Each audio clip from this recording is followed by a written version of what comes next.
Δεν ξέρω αν το έχετε παρατηρήσει και εσείς, αλλά υπάρχουν κάποιες λέξεις που απλά τις θυμάσαι αμέσως. Δεν χρειάζεται καμία ιδιαίτερη προσπάθεια.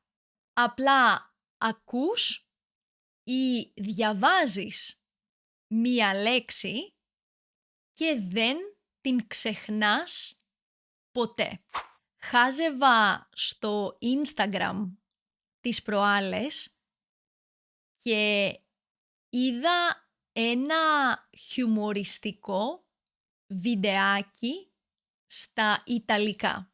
Γενικά, όλη η αρχική μου σελίδα στο Instagram είναι γεμάτη από λογαριασμούς που είτε διδάσκουν Ιταλικά, είτε μιλάνε για διάφορα ζητήματα στα Ιταλικά.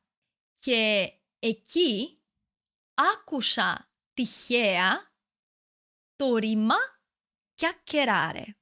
Μία που το άκουσα, μία που το έμαθα. Δεν χρειάστηκε καν να το σημειώσω στο τετράδιό μου.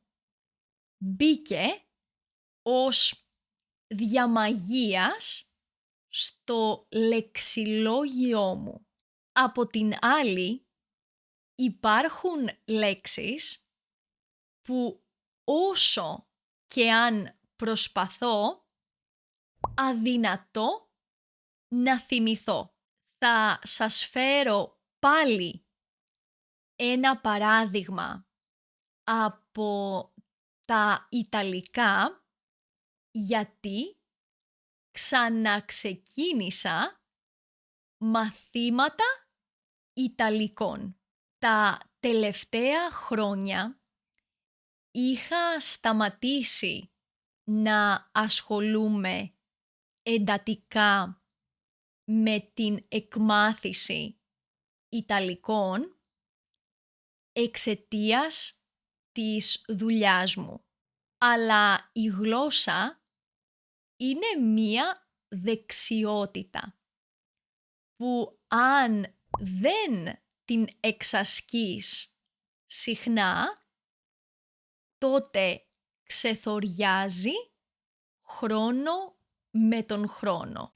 Έτσι, αποφάσισα να ξεκινήσω μαθήματα Ιταλικών. Δεν είναι τόσο αυστηρά μαθήματα.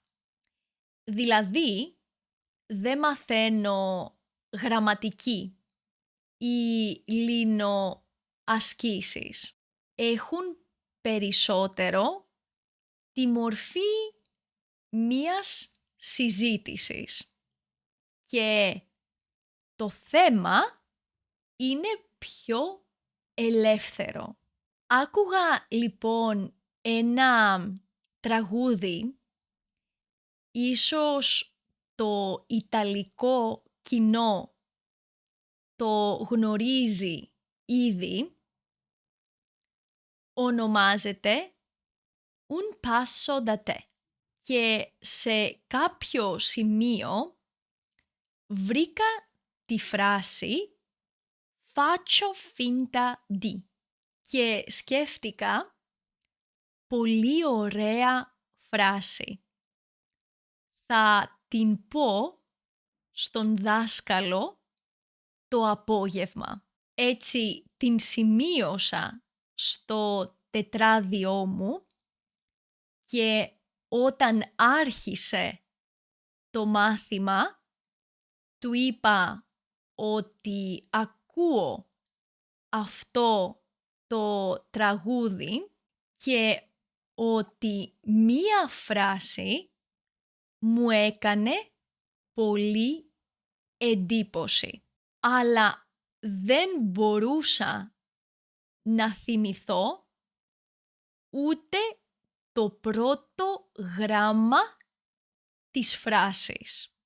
Όταν λοιπόν μία φράση ή μία λέξη δεν αποτυπώνεται εύκολα στο μυαλό μου, κάνω το εξής. Βρίσκω κάποιον που δεν μιλάει τη γλώσσα, είτε κάποιον φίλο ή κάποιον συγγενή, και προσπαθώ να τους μάθω τη λέξη.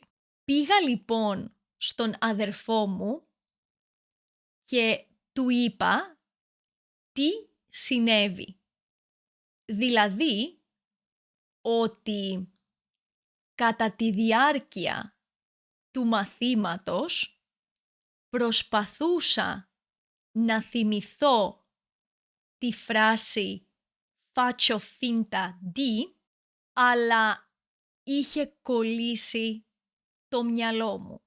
Και εκείνος με ρώτησε τι σημαίνει αυτή η φράση. Και τότε μπήκα στη διαδικασία να του εξηγήσω τη σημασία της. Νιώθω ότι όταν μπαίνω στη διαδικασία να εξηγήσω κάτι, βγαίνω από τον ρόλο του μαθητή και μπαίνω στον ρόλο του δασκάλου. Και έτσι μπορώ να απομνημονεύσω πληροφορίες με μεγαλύτερη ευκολία. Και αυτό το έκανα από πολύ μικρή, όταν ήθελα να μάθω κάτι δύσκολο.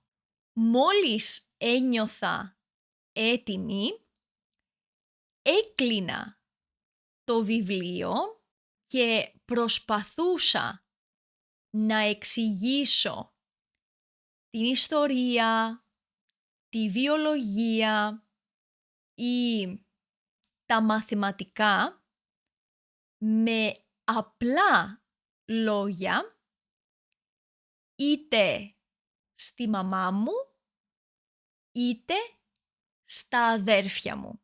Και με αυτόν τον τρόπο το μάθαινα η ίδια. Εσείς τι τεχνικές χρησιμοποιείτε για να μάθετε πραγματικά και να συγκρατείτε το καινούριο λεξιλόγιο? Θα χαρώ πολύ να συνεχίσουμε αυτόν τον διάλογο, είτε στα σχόλια, είτε από κοντά. Αυτό το καλοκαίρι σκοπεύω να οργανώσω 4 εκπαιδευτικά ταξίδια στην Ελλάδα για μαθητές της ελληνικής γλώσσας, όπου εκεί θα έχετε την ευκαιρία να μιλήσετε ελληνικά σε καθημερινή βάση και να συζητήσετε με άλλους μαθητές και με εμένα τα εμπόδια που αντιμετωπίζετε στην εκμάθηση της γλώσσας ή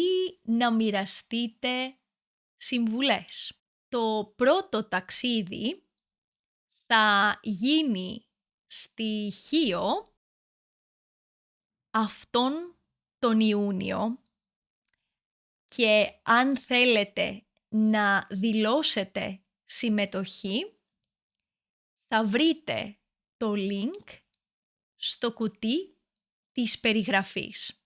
Εμείς τα λέμε την επόμενη φορά στο επόμενο μάθημα. Μέχρι τότε, φιλάκια πολλά!